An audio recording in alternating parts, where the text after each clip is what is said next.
Bonjour, bien-aimés dans le Seigneur. Nous prions ce matin encore pour la Côte d'Ivoire. Nous prions pour cette nation de grâce, cette nation de paix. Pendant que nous sommes en bonne période de pluie, que cette pluie arrose la terre ivoirienne et que la paix de notre Dieu repose sur cette belle nation.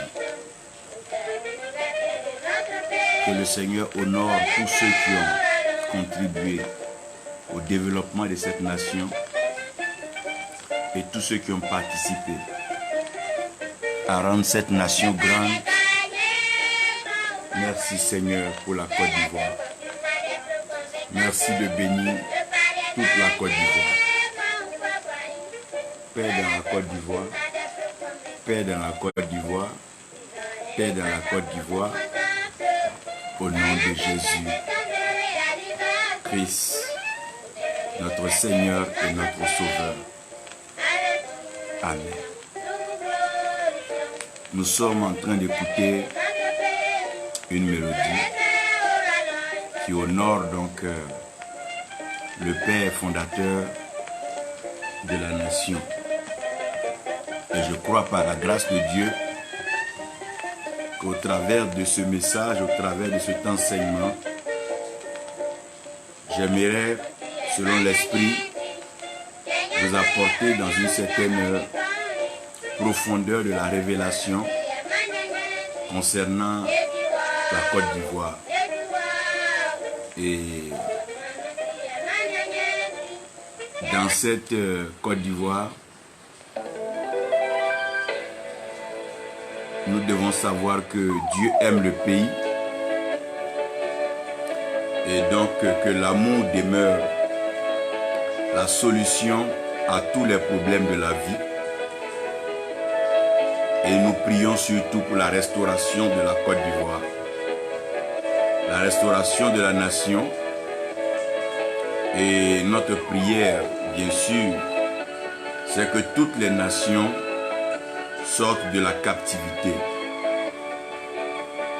Aujourd'hui, je vais présenter au travers de l'enseignement la Côte d'Ivoire en elle-même et surtout sur l'étrange mystère de l'héritage et la question qui nous sera donc posée à tous, c'est pourquoi sommes-nous arrivés à là? Pourquoi sommes-nous arrivés à là? Et comment sortirons-nous de ça? Voyez, toutefois qu'il y a une situation, les sages s'asseyent et ils s'interrogent.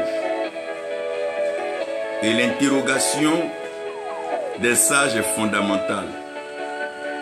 Parce que ça permet de pouvoir poser les diagnostics afin de trouver donc les solutions. Et sinon la solution adéquate qui nous permettra de sortir de la situation. Nous sommes en train d'assister depuis environ 3 décennies à des formes de crise qui se présentent souvent comme étant des guerres actives, des guerres froides et des guerres de stratégie. Mais pourquoi sommes-nous arrivés à là? Et comment sortirons-nous de ça? Je prie le Seigneur que cela en soit de même pour le Gabon, pour le Mali, le Togo, le Niger et plusieurs autres nations d'Afrique et du monde entier. Et nous croyons en la grâce de Dieu et en la faveur de l'Éternel. Côte d'Ivoire,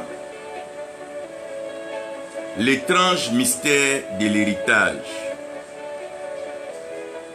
Côte d'Ivoire, l'étrange mystère de l'héritage.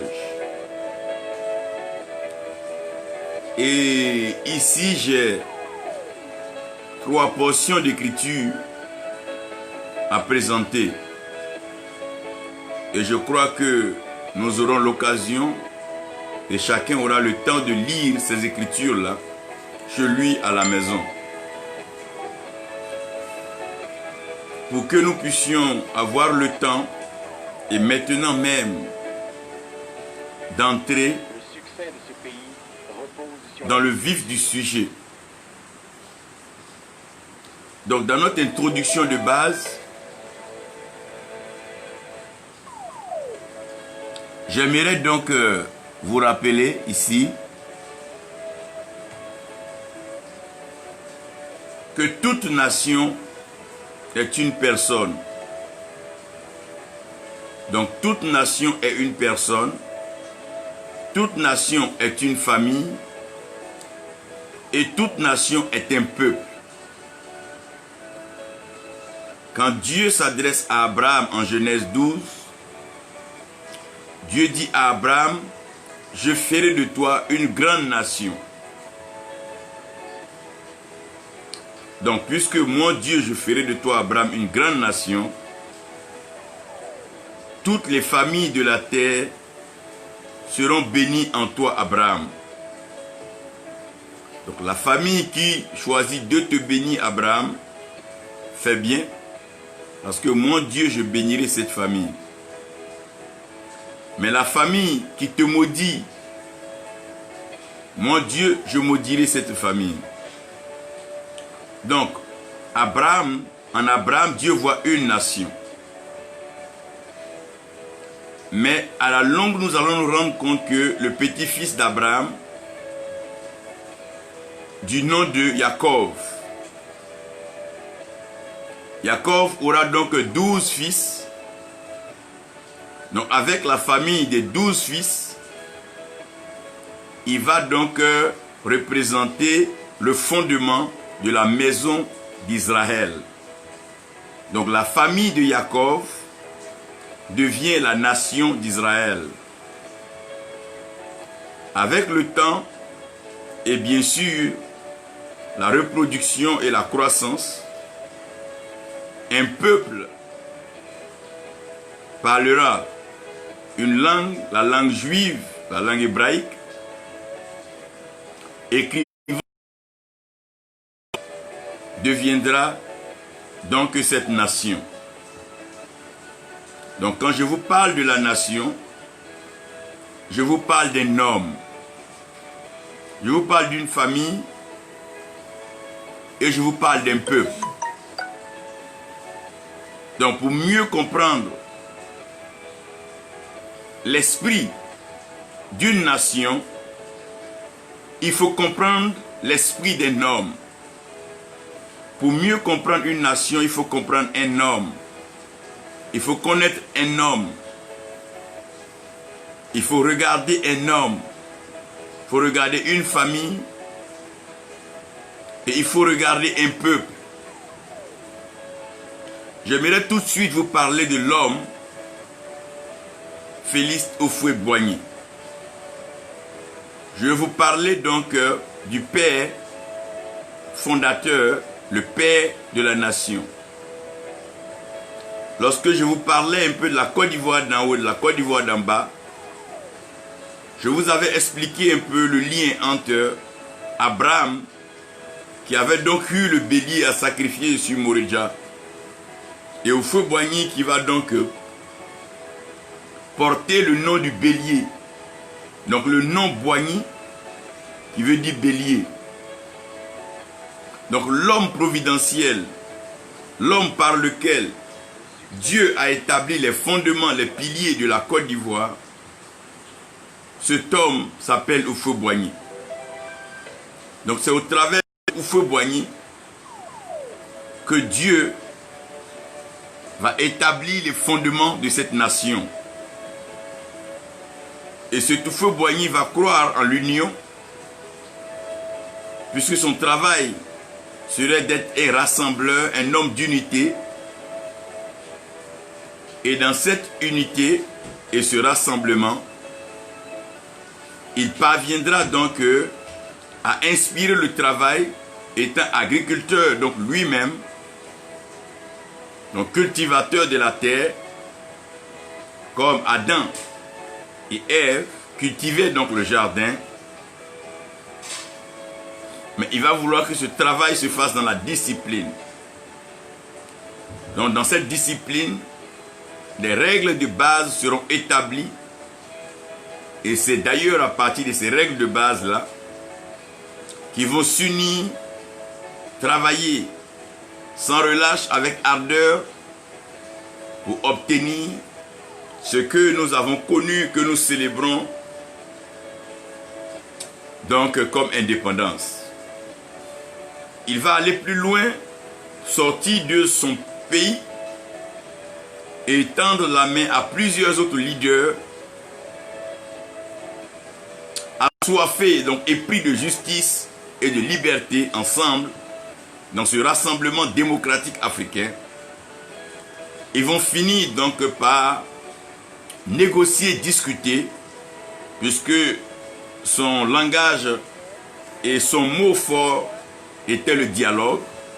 Au travers de ce dialogue-là, ils vont arriver à convaincre, sinon à s'entendre avec l'homme blanc, le colon, la France, sur la possibilité d'indépendance, tout en maintenant bien sûr les relations fondamentales.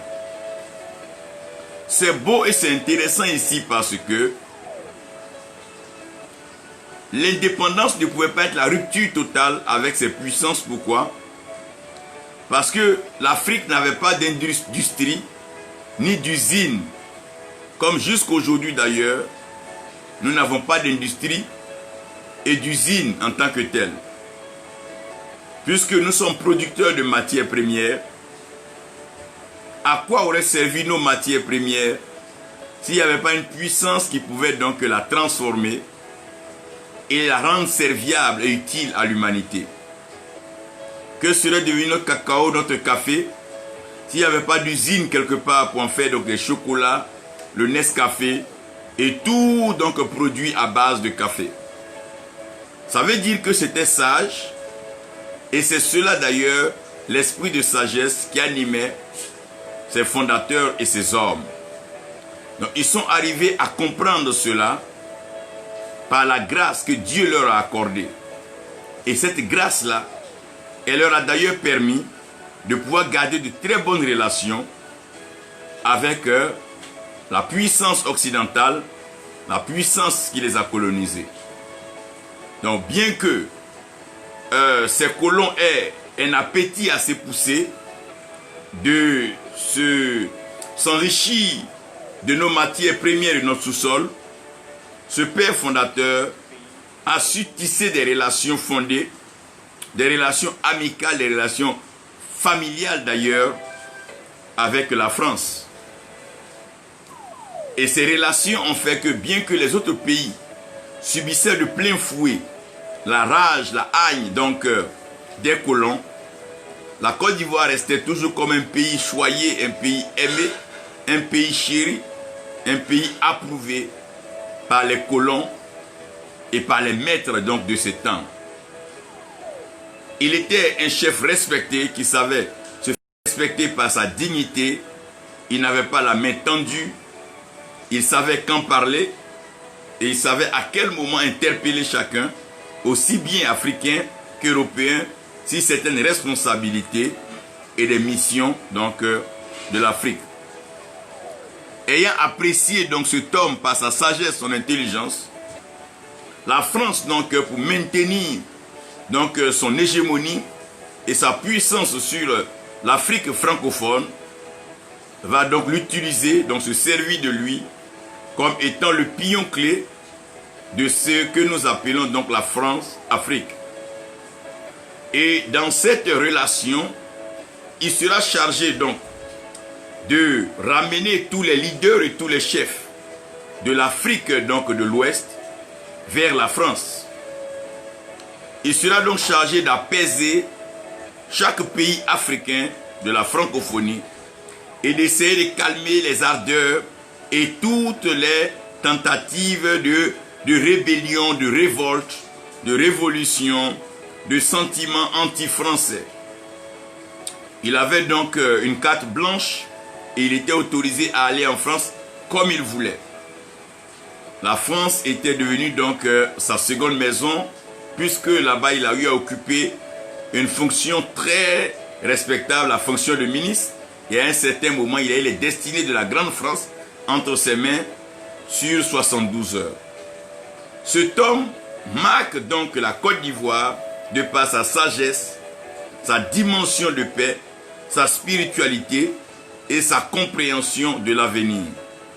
Grand bâtisseur, il devient projecteur avec une vision lointaine, une vision profonde de bâtir une Côte d'Ivoire digne. Une Côte d'Ivoire qui sera respectée, honorable et honorée. En ce sens que les fils de cette nation, les Ivoiriens, étaient fiers, heureux dans leur pays et dans leur terre, dans leur nation. Il était très rare d'ailleurs de voir un Ivoirien aller dans un pays, aussi bien en Europe, en Occident, comme les pays donc, frontaliers. L'Ivoirien se plaisait en Côte d'Ivoire car le pays était paisible, calme. Et ce pays ne connut ni guerre, ni sérieux problèmes de révolte, de révolution, de tentative, de coup d'État, de renversement de pouvoir. Parce que ce chef, ce père fondateur, a su contenter un peu tout le monde. Chaque région avait donc ses cadres nommés ministres et responsables d'institutions, gérant de grands projets, afin que le développement ne puisse pas donc être centré, mais que le développement soit donc éparpillé, généralisé sur toute la nation.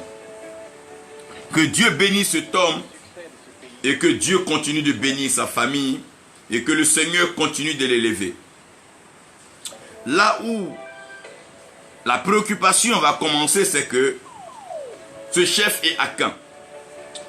Et sachant bien sûr que les leaders africains avaient donc cette belle manière de garder leur culture, leur tradition, la culture Akan exige que du vivant du chef, on ne connaisse pas son successeur. Mais toujours est-il que dans l'héritage donc Akan, dans le matriarcat, il y a toujours donc un fils qui est d'ailleurs le premier-né et celui-ci est héritier de facto. Mais ce qui va être étrange ici en Côte d'Ivoire, à la différence des autres pays, un peu comme le Gabon, le Togo et d'autres pays où les présidents, les chefs d'État vont préparer leur fils biologique, leur fils de sang, leur fils de chair, à être donc président après eux. Nous avons donc l'exemple du Togo, nous avons l'exemple du Gabon. Dans le cas particulier de la Côte d'Ivoire, comme divinement averti donc par l'Éternel, cet homme sage, cet homme Félix Houphouët-Boigny, ne choisira pas un seul de ses enfants biologiques. Il ira même plus loin pour dire à sa famille biologique de ne pas se mêler et de ne pas s'approcher de la politique. Comme s'il savait déjà que l'héritage allait être mystérieux et l'héritage allait être houleux et l'héritage allait être difficile à gérer. N'oublions pas qu'il ait joué un rôle assez important, un homme craint, un homme respecté, un homme d'un certain charisme et d'une certaine puissance d'un aura. Pour pouvoir donc succéder à un tel homme, il faut un charisme particulier, il faut un certain aura, il faut une grâce. Peut-être que n'ayant pas vu parmi ses fils biologiques, ou bien évitant le retour des actes posés dans les autres pays à côté, il préfère de disqualifier sa propre famille biologique, donc de ne pas rendre éligible sa famille. Vous constatez avec moi que depuis le décès de ce monsieur, ni sa femme, ni ses enfants n'ont mis un jour la bouche dans tout ce qui est politique. Même quand il s'agit de l'anniversaire de la mort du vieux Oufoué, des politiciens viennent parler de leur temps avec lui, leur expérience de travail. Mais vous ne voyez jamais son épouse, ses enfants parler dans la politique. Donc les choses vont commencer déjà. Et ça va ouvrir donc la lucarne et nous prédisposer à rentrer dans ce que j'appelle Côte d'Ivoire l'étrange mystère de l'héritage. Côte d'Ivoire, l'étrange mystère de l'héritage. Dans l'étrange mystère de l'héritage, j'aimerais que vous connaissiez et que vous sachiez avec moi qu'un homme est donc esprit, âme et corps. Donc un homme étant esprit, âme et corps, il est ici important de savoir que 3 hommes, 3 leaders, 3 personnalités, 3 caractères vont sortir de la rencontre avec ce vieux Houphouët-Boigny. Le premier sera celui-là qui va être le corps, la chair du Houphouët-Boigny. Comme dans la tradition à Caen, c'était comme s'il préparait ce fils-là, qui sera donc connu, si tu veux, comme étant son fils de chair, celui qui va sortir donc de son écurie, qu'il va préparer depuis très tôt, en lui offrant les opportunités les plus belles de représenter la nation dans de grandes nations et être donc comme l'ambassadeur, l'envoyé et le messager de cette grande nation tout en le présentant lui-même. Un autre va surgir, mais ce dernier aura l'âme de ce père fondateur, aussi bien belliqueux, résistant, révolutionnaire et par moments têtu, va garder quelque chose de caché que personne ne découvrait en ce vieux, mais qui avait en lui le sens de la révolution, le sens du combat et le sens de la bataille. Ce dernier va incarner l'âme de ce père-là, et quand tu incarnes l'âme, toute la nation se retrouve en toi. Donc ce leader va devenir l'âme de la Côte d'Ivoire, du nord au sud, de l'est à l'ouest. Il sera aimé sur l'étendue du territoire parce qu'il va incarner l'âme de la nation. Il sera donc l'âme de la nation de telle sorte que il pourra donc dialoguer, discuter, parler avec tout le monde sans gêne, sans escorte, parce qu'il se sent chez lui partout. Donc après l'âme de la nation incarnée par le deuxième personnage, nous aurons l'esprit donc du Père. Ce Père, bien qu'étant africain, étant bien sûr traditionnel, a une culture poussée du modernisme, de l'émergence de la haute société et d'un développement donc qui ne dit pas son nom. Bourgeois riche et déjà prospère, le troisième va incarner l'esprit de ce père qui va donc rester dans une dimension purement prospère, bourgeoise, économique, richesse, et il va donc engager des grands travaux pour redorer donc le visage de la nation défigurée.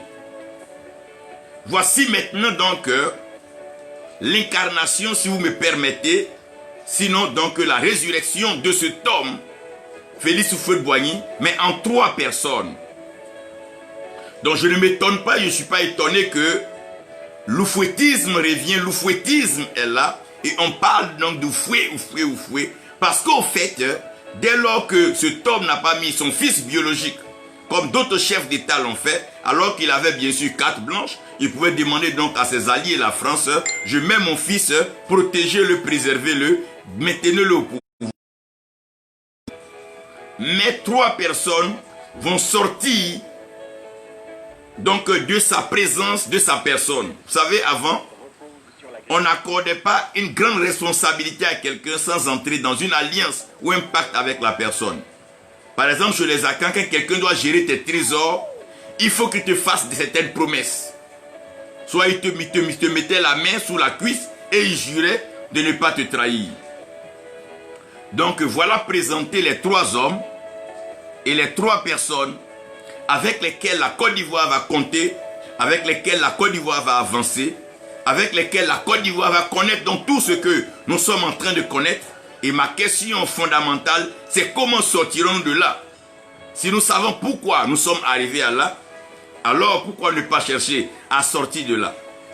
Donc voilà que la nation qui a pour père, ce père dont va laisser voir donc 3 personnes qui étaient d'abord cachées dans l'ombre du père, un qui était déjà préparé par le père selon la constitution à hériter du père, qui devient la chair, le corps du père, un autre qui avait le zèle, la fougue de s'opposer quand cela ne lui va pas, un homme épris de justice et bien sûr de quitter le partage, comme d'ailleurs le père, qui deviendra l'âme donc du père et il deviendra donc l'âme de la nation.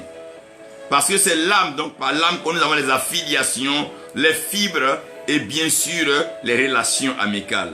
Donc celui-là aura donc l'âme de la nation et nous aurons l'esprit du Père, celui-ci qui ne sera pas vraiment amical, lié aux gens, mais qui aura donc la même mise dans les hautes sphères de donc la société financière, économique, et les 3 vont commencer à réfléchir. Normalement, si les 3 étaient rentrés dans une phase d'unité d'alliance, la Côte d'Ivoire serait allée très vite et très loin sans connaître trop de choses. Mais malheureusement, comme dans tout homme, il y a toujours un conflit perpétuel entre l'esprit et le corps. Il y a toujours, la Bible dit que les désirs de l'esprit sont contraires à ceux de la chair et que l'âme est permanemment en ballottage. L'âme ne sait pas à quel sort se vouer. L'âme peut être attirée par l'esprit comme l'âme peut être attirée par la chair. L'âme peut s'aimer selon l'esprit et l'âme peut s'aimer selon la chair. Et l'âme donc vit donc des conséquences de la chair et l'âme vit des conséquences de l'esprit parce que l'âme se trouve au milieu. Oh Seigneur, pourquoi sommes-nous arrivés à là? Et voici bien sûr que cet homme qui était un, nous le voyons maintenant en 3, son esprit qui est donc incarné par un économiste, un homme dans la haute société qui connaît donc les investissements, le développement et les grands projets, un autre qui devient l'âme de ce vieux qui s'est rassemblé les fils et les filles du pays, fait jouir de leur culture, leur histoire, leur faire connaître leur histoire et leur passé. Et l'autre qui incarne la chair, le corps de ce père. Voici maintenant pourquoi est-ce que ces 3 se sont pas accordés au ciel. Gloire soit rendue à Dieu, parce que la Trinité est donc une triunité. Le Père, le Fils et le Saint-Esprit sont un. Mais ici, malheureusement, il y aura donc ce conflit perpétuel, ce déséquilibre, ce malaise qui va exister entre l'esprit, l'âme et le corps. Il n'y aura pas une stabilité parce que l'esprit va à un certain moment vouloir supplanter la chair, qui va vouloir aussi supplanter l'âme. Et voici, oh mon Dieu, patata, nous voilà partis. Oh, pourquoi sommes-nous arrivés à là? Pourquoi sommes-nous arrivés à là? Côte d'Ivoire, étrange mystère de l'héritage. Étrange mystère de l'héritage.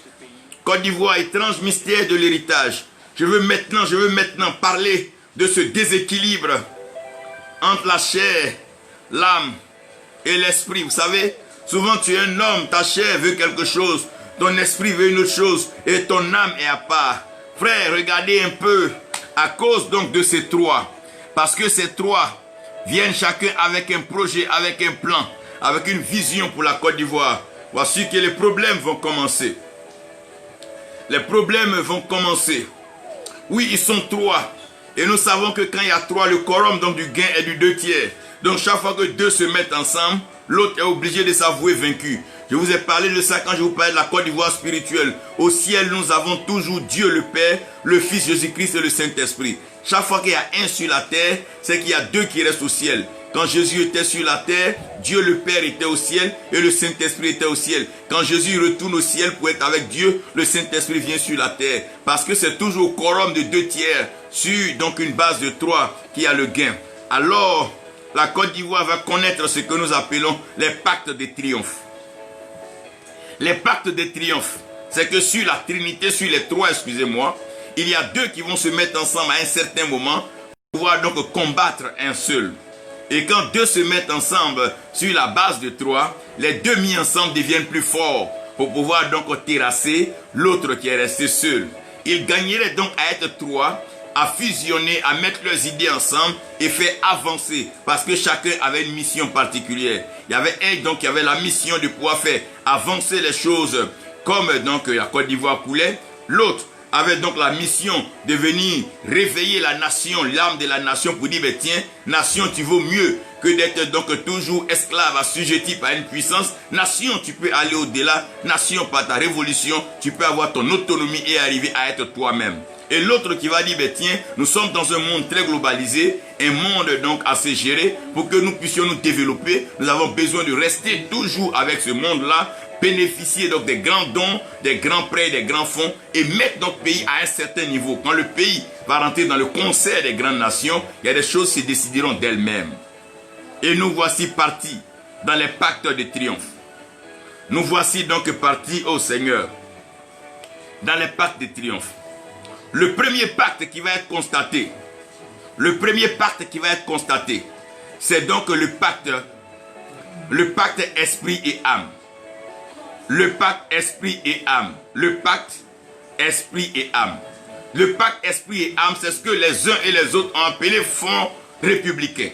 Donc 2 parmi eux vont se mettre ensemble parce que dès que le Père part, c'est bien sûr la chair, le corps du Père qui va s'installer.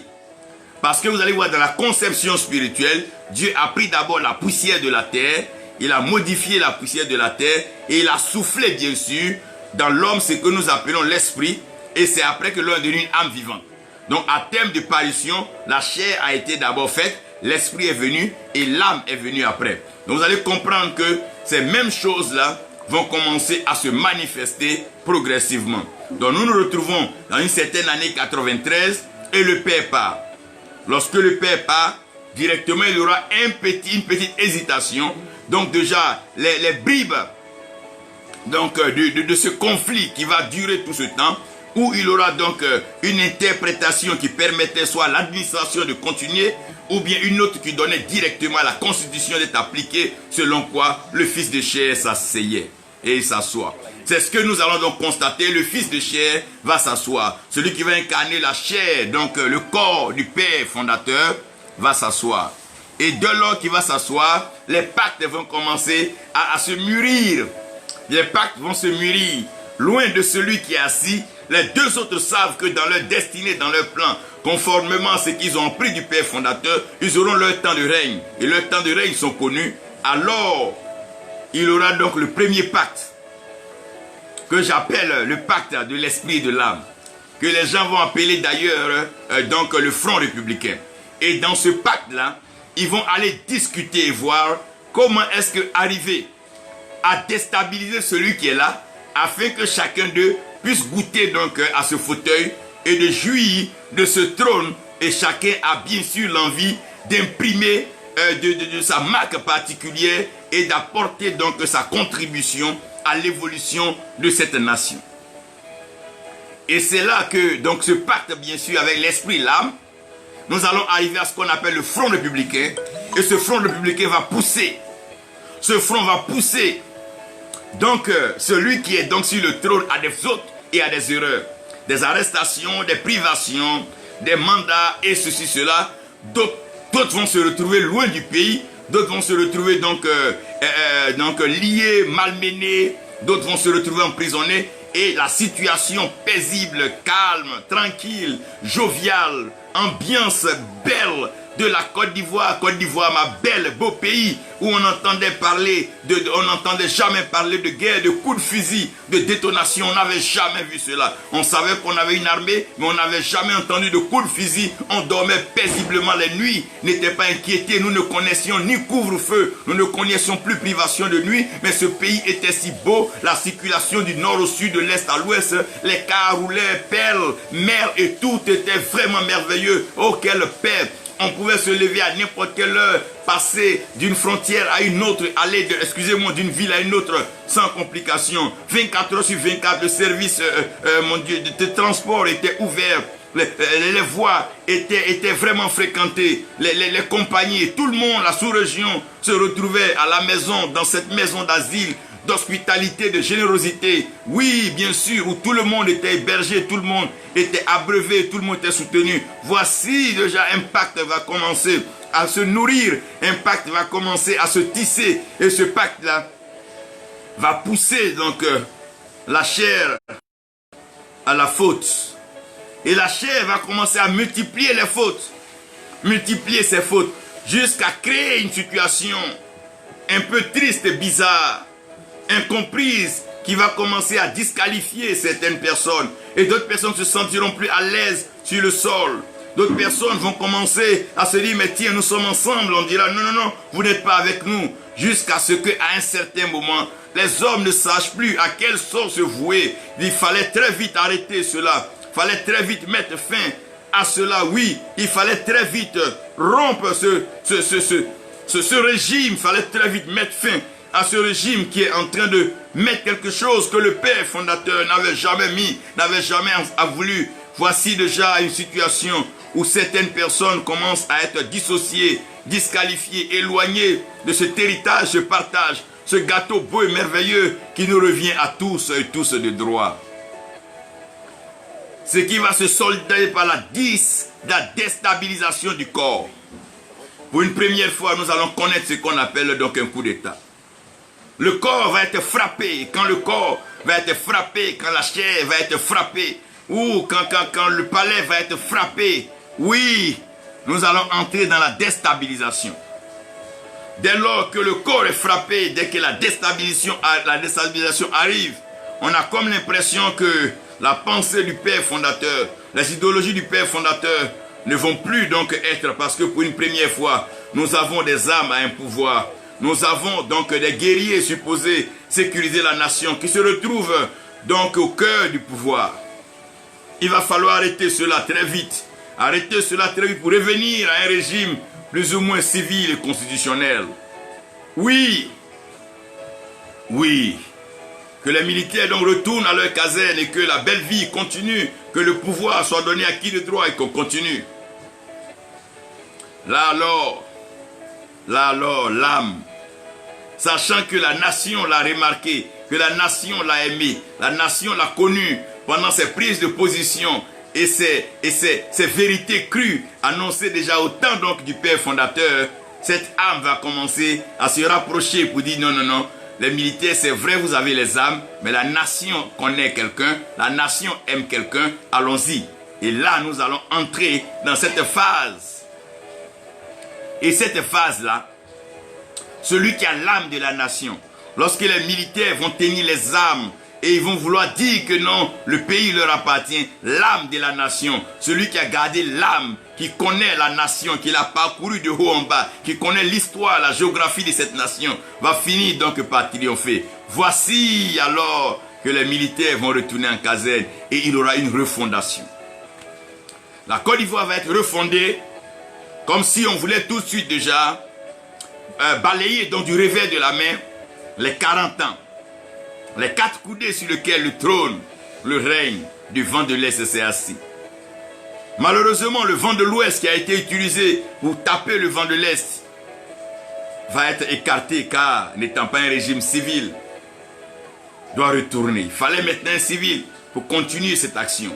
Bien que le militaire soit devenu civil, mais il avait en lui les germes militaires et tout civil se méfie de ce genre de personnes. Car à tout moment, les armes peuvent revenir alors que nous voulons mettre place bas la terre pour un dialogue, une discussion. dès lors que celui qui est l'âme de la nation va s'asseoir, un autre pacte va se mûrir, un autre pacte va se développer. C'est le pacte de l'esprit et le corps.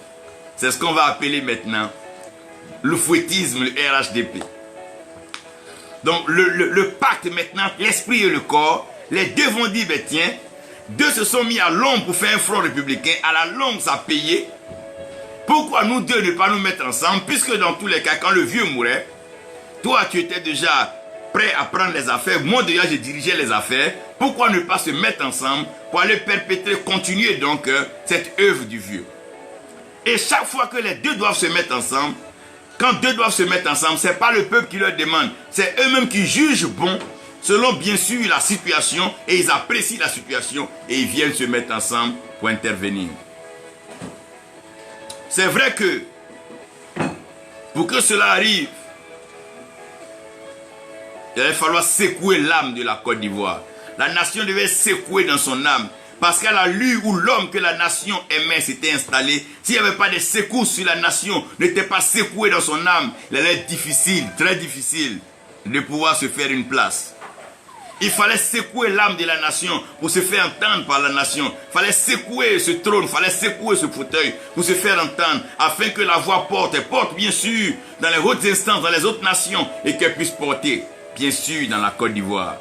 C'est là que nous allons commettre ce coup de force, ce passage en force, cette rébellion, cette crise qui va continuer. Et autour de cette crise, le pacte de l'esprit et le corps va être scellé. Puisque l'autre est si fort et qu'il a fini par emballer toute la nation parce qu'il est l'âme de la nation, c'est nous deux, si nous nous mettons ensemble, nous pouvons alors à notre tour le renverser.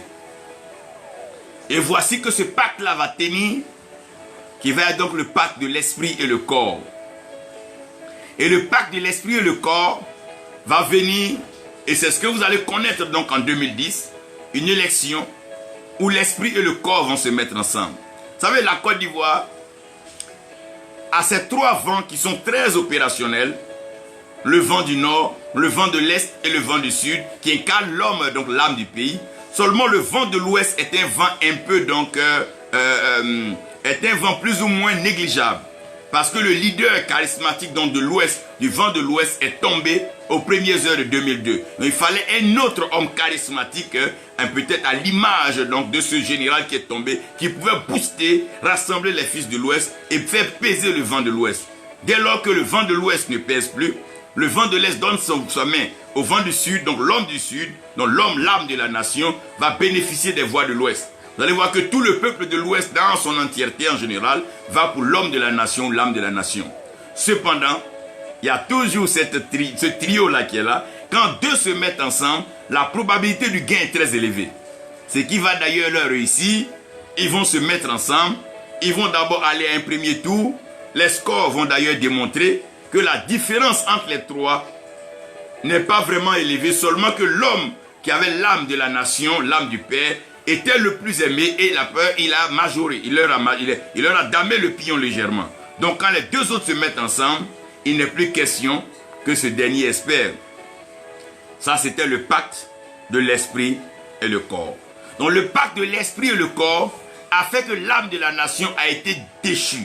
L'âme de la nation a été blessée, l'âme de la nation a été expulsée, l'âme de la nation a été touchée.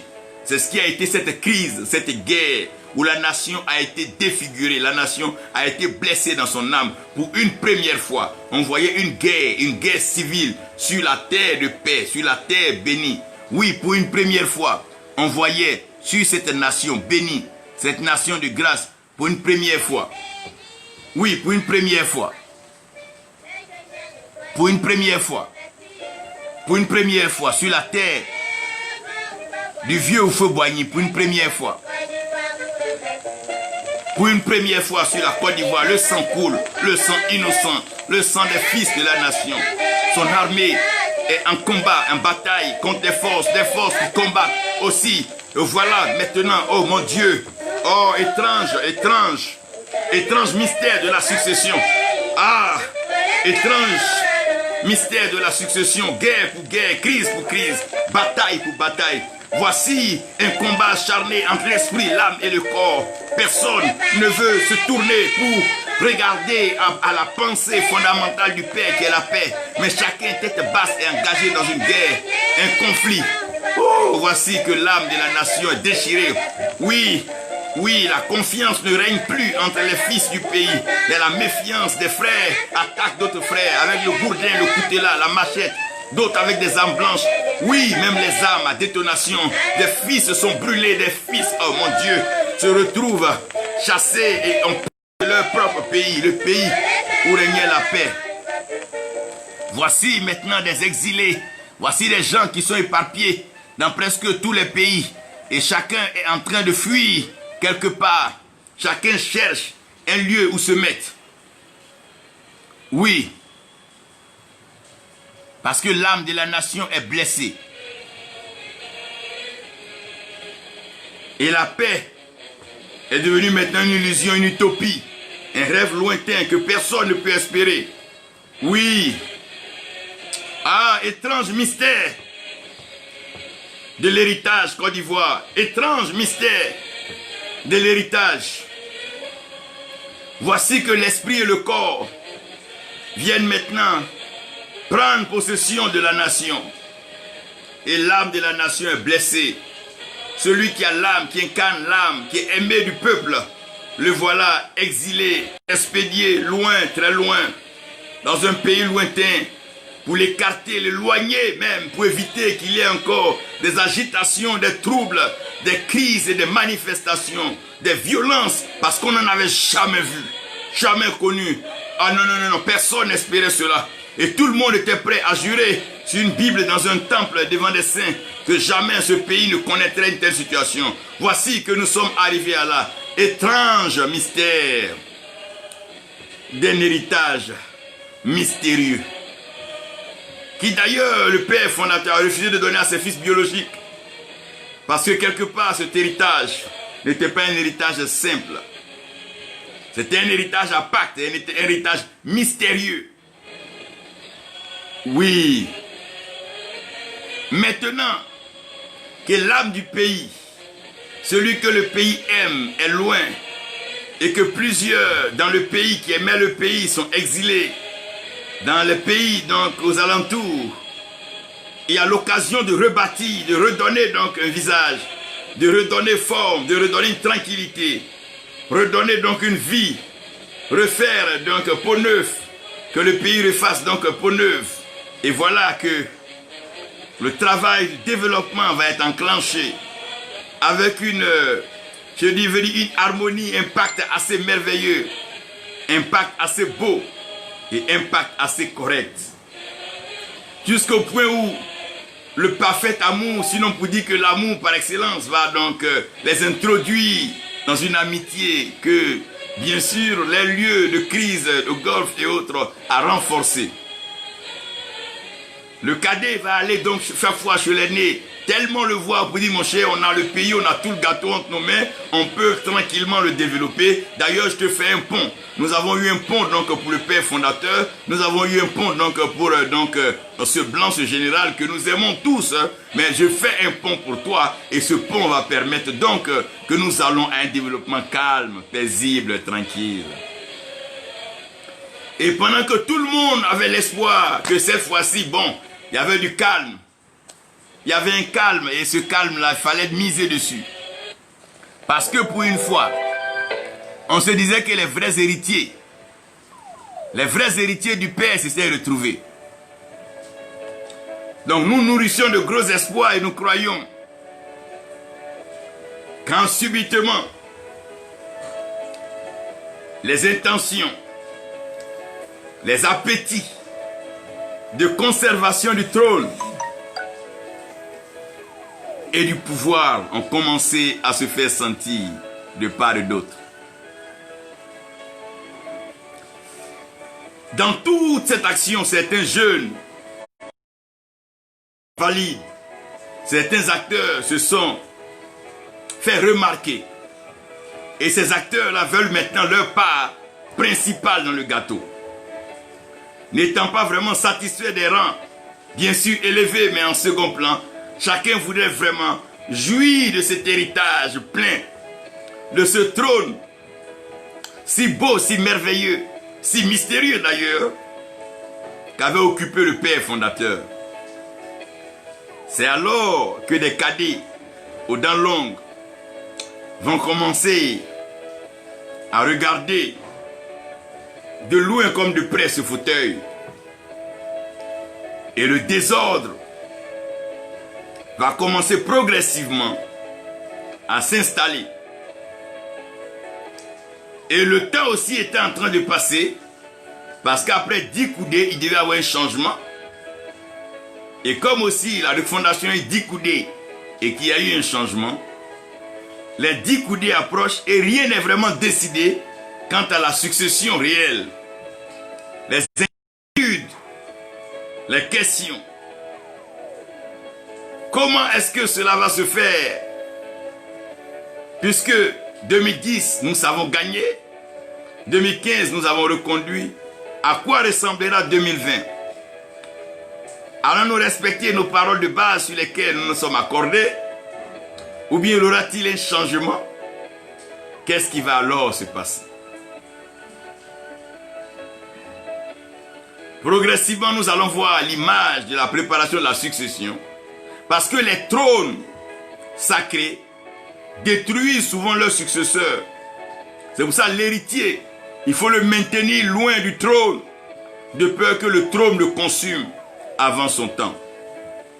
Malheureusement, celui qui avait été vu donc comme le successeur au trône, qui en temps normal devait faire unanimité parce que chacun des leaders a une histoire avec Korogo et Korogo a une grande histoire avec la Côte d'Ivoire.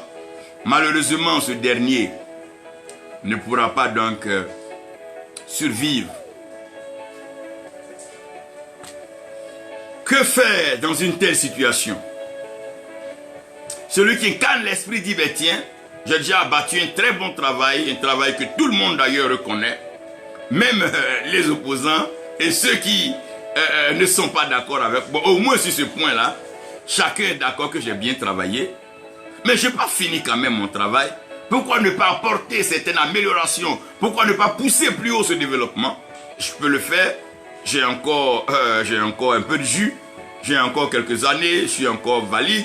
Je ne suis pas à Cannes. Oh, je peux quand même m'engager. Entendu par le corps qui va dire non, non, non, non, non, non, non. Tu as fini ta part. Parce que normalement, sur donc les 70 ans, 40 coudées revenaient au vent de l'Est, 10 coudées, donc une coudée, 40 ans pour le vent de l'Est, 10 ans pour le vent du Sud, 10 ans pour le vent du Nord, 10 ans pour le vent de l'Ouest. Normalement, après donc le coup, si le vent de l'Ouest est bien constitué, que Guéhi ne s'était pas présenté, un homme de l'Ouest avec une carrure pouvait assumer, puis c'était dans la possibilité du vent. Donc normalement, c'est 10 coudées qui restent pour arriver à 2030, pour faire les 70 années après l'indépendance, sont encore les points litigieux de l'héritage. Parce qu'une chose est claire, après ces 10 ans, aucun d'eux n'aura même encore une force pour parler d'un mandat. Donc c'est dans les 10 ans que nous avons que le mystère de l'héritage se présente. Et un pacte encore va se tisser.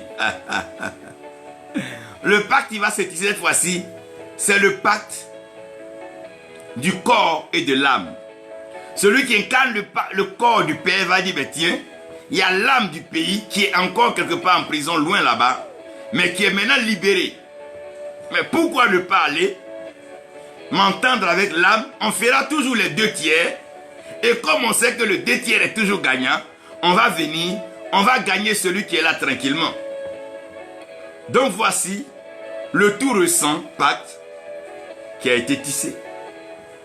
Et ce pacte-là n'est pas aussi homogène et fort comme avant, parce que l'âme du pays ayant été défigurée, plusieurs de ces personnes étant un peu exilées, plusieurs personnes à l'étranger dans plusieurs pays, il va falloir donc une grâce particulière et un aura pour l'âme de la nation.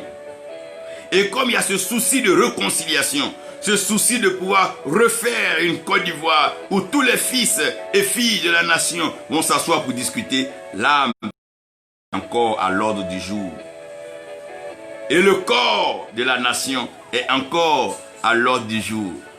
Alors les vieillards, que tout le monde pensait vieux, qui avaient tous clamé haut et fort, qui pensaient à une relève, à une jeunesse forte, à des jeunes dynamiques, nous sommes étonnés de voir que les vieillards se sont remis au sport, les vieillards se sont remis en activité, et voilà que les vieillards ont rajeuni, et les vieillards sont devenus plus jeunes que des jeunes.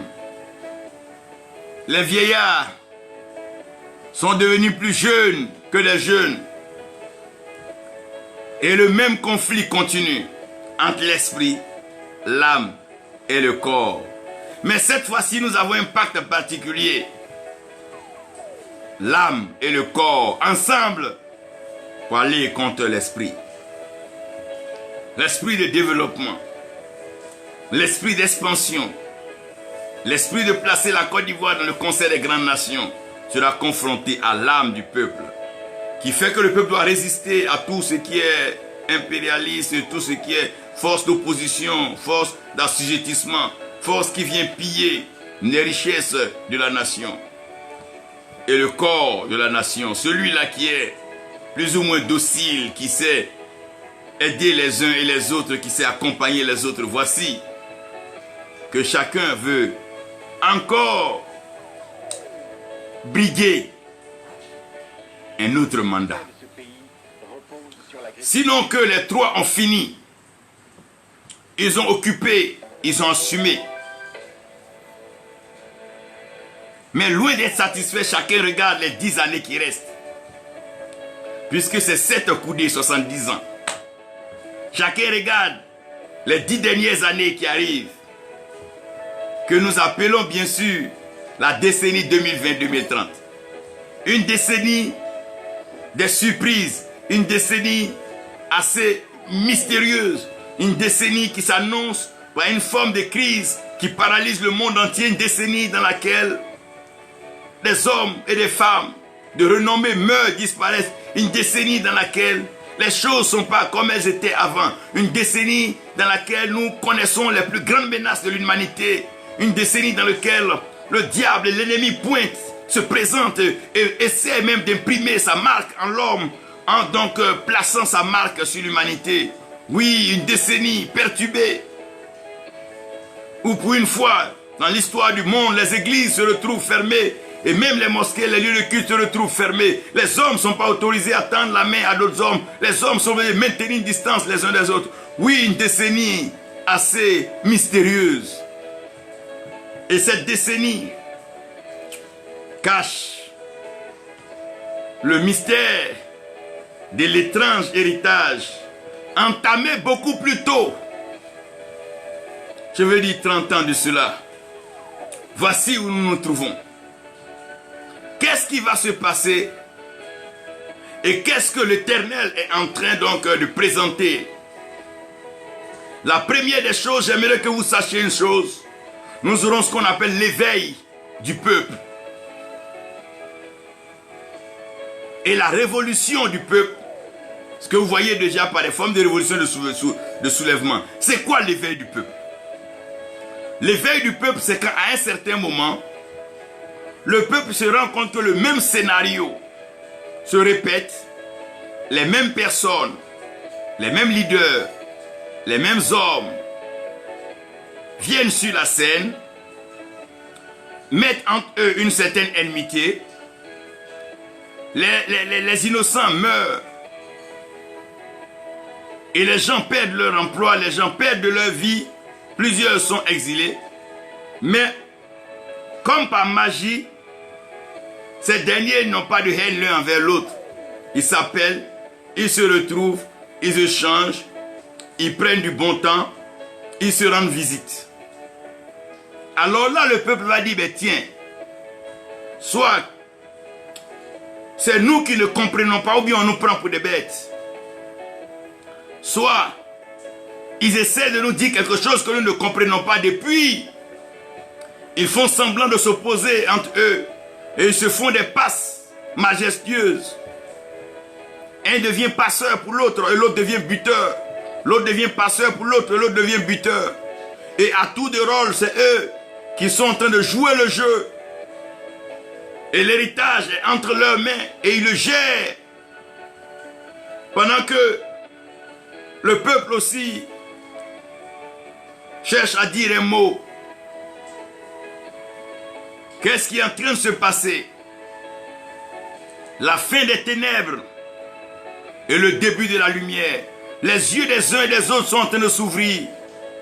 Le peuple se rend compte, bien sûr, que ce déséquilibre entre l'esprit, l'âme et le corps est normal. Mais c'est tout ça qui fait la même personne. Donc ça veut dire que on ne peut pas se tuer pour un politicien, car c'est tous les mêmes. Chacun sa façon de faire, chacun son atout, chacun sa grâce, mais ils sont tous les mêmes. Ils ne meurent pas depuis, ils vivent, ils se parlent, ils s'enrichissent et ils réalisent de grands projets. Pendant ce temps, le peuple se meurt. Pendant ce temps, le peuple est assujetti. Pendant ce temps, le peuple est privé de certaines choses. Non, non, non, ces ténèbres-là, on nous a miroité, on nous a blagué au départ. Que c'est eux qui avaient été proches du vieux, qui avaient été proches du père. Donc c'est eux les héritiers du père. C'est eux tout cela. Mais après cela, quand même, il y a un temps pour les petits-fils. Si les fils ont eu un temps, il va falloir quand même un temps pour les petits-fils. Il va falloir un temps pour les petits-fils. C'est là l'éveil du peuple. Vous voyez maintenant que dans le peuple, les jeunes, qui aussi sont liés au père fondateur, commencent à dire, ben tiens, ce ballet a beaucoup duré. Cette danse, ce trio a bien dansé. Leur mélodie, oui. Nous les félicitons pour tout ce qu'ils ont pu faire pour la nation. Nous les acclamons et nous sommes prêts à les mettre ensemble dans une même tribune et que les trois s'asseyent pour regarder le petit-fils du vieux jouer.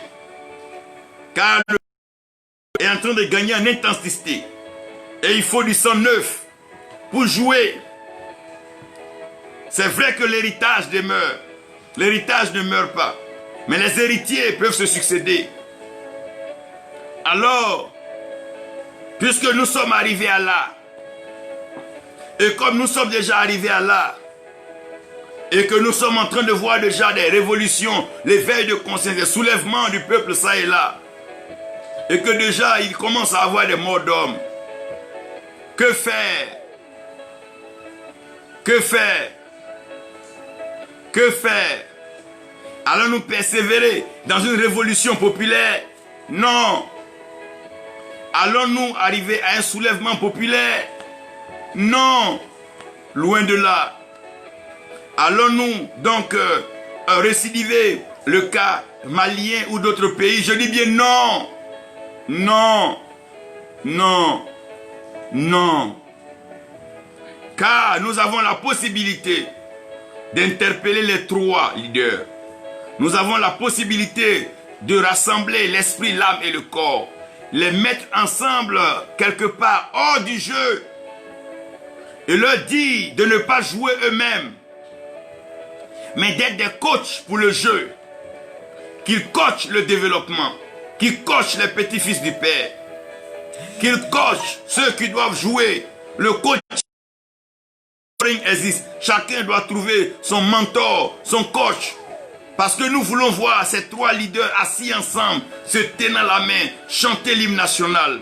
Nous voulons voir un peu comme dans les États-Unis où les anciens chefs d'État sont ensemble en train de célébrer, participer à l'indépendance de leur nation. Je crois que si le Seigneur a maintenu en vie ces trois personnes, ce n'est pas qu'un meurt de façon bizarre ou triste, mais c'est que les trois ensemble puissent lever la voix et célébrer le Seigneur pour ce beau pays. Oui, car le pays va rentrer dans le temps de la liberté, le temps de la restauration de la nation. Oui, où nous verrons assis ensemble l'esprit, l'âme et le corps. Nous les verrons assis ensemble. Si un a eu l'occasion d'appeler l'autre grand frère, l'honorer, que l'autre a eu l'occasion de pactiser avec l'autre, c'est qu'ils ne sont pas en fait des ennemis. Ce sont plus que des amis. C'est vrai qu'ils ont des idéologies, des pensées plus ou moins différentes. Oui, mais pour l'honneur, pour le bonheur de cette nation, ces trois doivent être interpellés, mis dans les honneurs. Ils auront leur prime d'anciens chefs d'État. Et on va même vouloir qu'ils habitent dans un même quartier. Ils n'ont qu'à se voir chaque matin pour eux-mêmes tirer aussi les leçons de leurs actes, afin que le pays puisse avancer. Comment sortir de là? C'est ça.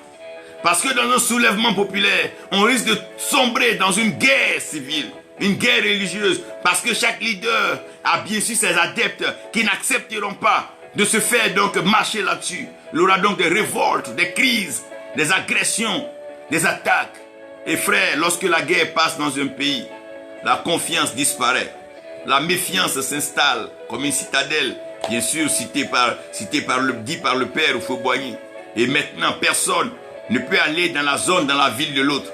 Alors que la Côte d'Ivoire, l'homme du Sud pouvait aller travailler, vivre au Nord. L'homme du Nord pouvait aller travailler, vivre à l'Est. L'homme de l'Est pouvait aller un peu partout. Ce pays carré est si beau. Oui. Ces trois leaders, l'esprit, l'âme et la chair, le corps, seront donc mis ensemble, conduits par la sagesse divine. Vous dites, ben tiens, on a quand même joué notre rôle, on a fait notre part. C'est vrai que tout n'a pas été toujours bon. Par moment, par fanatisme, le peuple allait plus loin que nous l'avons pensé. Et par moment, notre jeu est allé plus loin que ce que nous avons pensé. Mais quand même, le Seigneur nous a maintenus en vie. Et à cet âge-là, nous ne pouvons pas laisser un héritage de sang, un héritage de guerre, un héritage de conflit, un héritage de méfiance, un héritage donc de manque de réconciliation aux petits-enfants du même père. Mais nous avons à nous revoir, à mettre beaucoup d'eau dans notre vin, à même mettre beaucoup d'eau dans notre lait, mettre bas la terre et dire, c'est pas ces 10 dernières années qui feront de nous des super-héros, c'est pas ces 10 dernières années qui feront de nous des super-chefs d'État. Nous avons plus ou moins eu notre temps de régner. Au lieu de vouloir aller prendre le manteau pour venir donner à une nouvelle génération, pourquoi ne pas laisser ces jeunes apprendre à aller s'exercer eux-mêmes dans les urnes? Pourquoi ne pas donner l'occasion de pouvoir eux-mêmes battre campagne? Pourquoi ne pas donner l'occasion d'aller eux-mêmes parler pour eux, afin d'être responsables devant l'histoire et devant la nation de leurs actes quand ils seront au pouvoir? Pourquoi forcément nous les vieillards aller prendre pour donner aux fils? Non, c'est les fils qui vont chercher et qui viennent voir les vieillards pour dire, les pères, voilà papa, je suis allé prendre, on fait comment? C'est les fils qui vont prendre et ils viennent me dire, papa, j'ai appris de toi, j'ai appris vraiment par ta façon d'organiser, battre tes campagnes à l'américaine. Papa, j'ai appris de toi ta façon d'arranger le peuple et mettre le peuple avec toi. Papa, j'ai appris de toi dans ta façon de garder. Donc, chaque fils doit venir tirer de ces trois livres. Ces trois hommes demeurent des livres d'une façon ou d'une autre. Et chacun doit lire et comprendre les avantages et les conséquences de l'esprit, les avantages et les conséquences de l'âme, les avantages et les conséquences de la chair. Chacun des leaders a eu des avantages, a apporté des choses à cette Côte d'Ivoire. Chacun aussi a eu des manquements et chacun doit tirer des leçons. L'éveil du peuple, qu'est-ce que nous appelons l'éveil du peuple? C'est la responsabilité des jeunes cadres. Des jeunes cadres qui peuvent dire, papa, je suis d'accord que tu as l'envie d'aller gagner pour nous. Mais laisse-nous même aller battre cette campagne. Laisse-nous te faire plaisir, papa. Laisse-nous te prouver que nous avons mûri. Sous vos ailes, nous avons appris.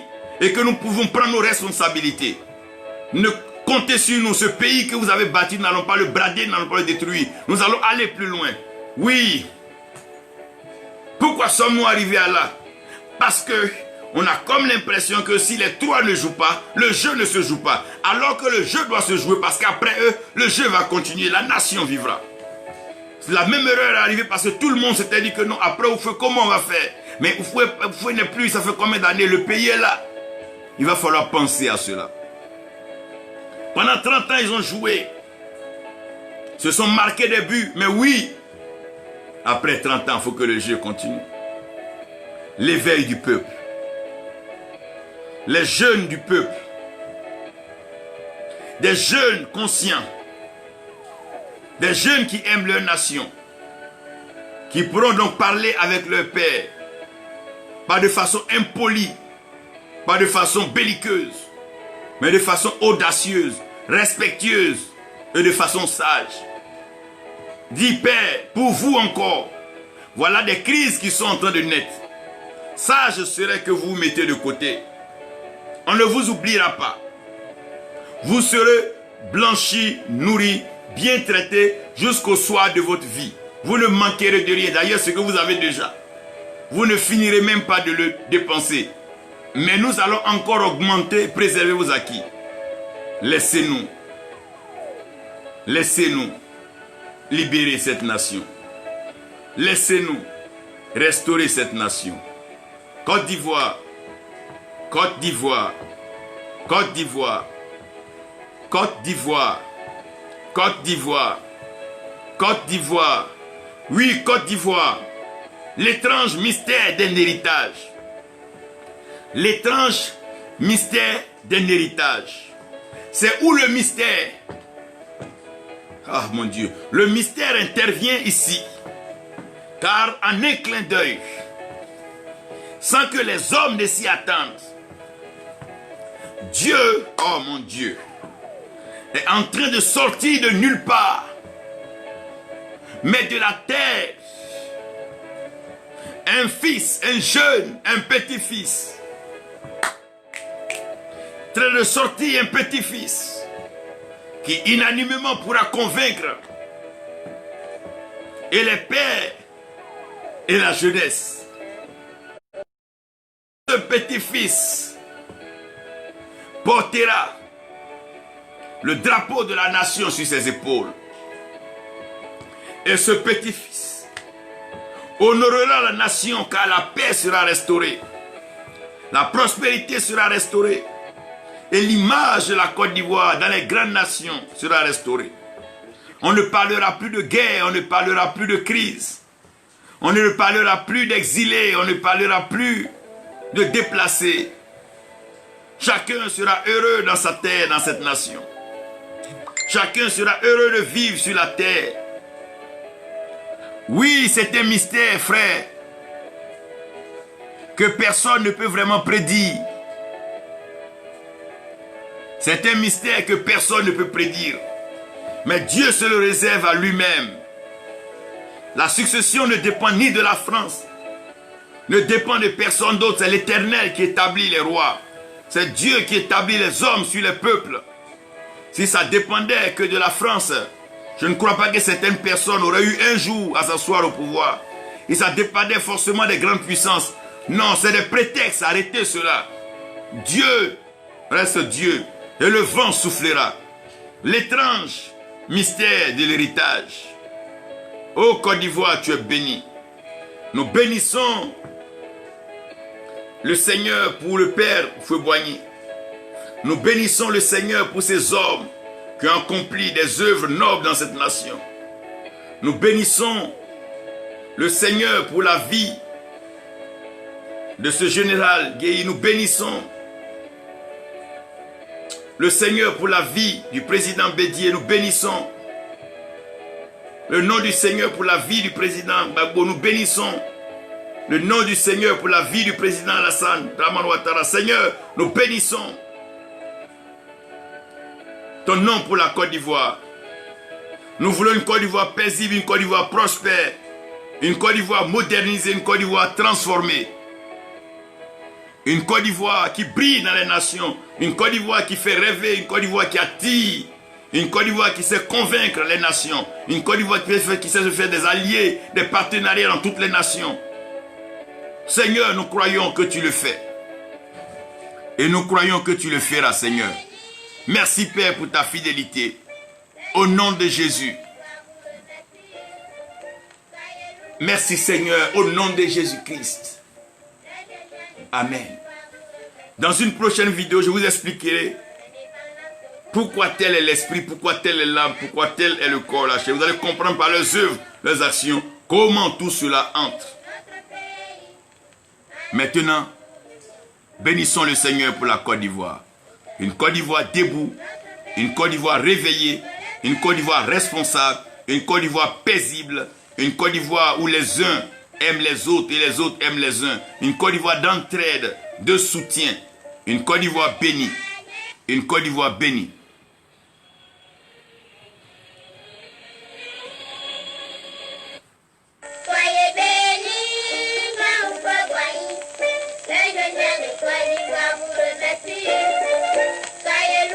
Merci Père. Merci Seigneur pour ta fidélité.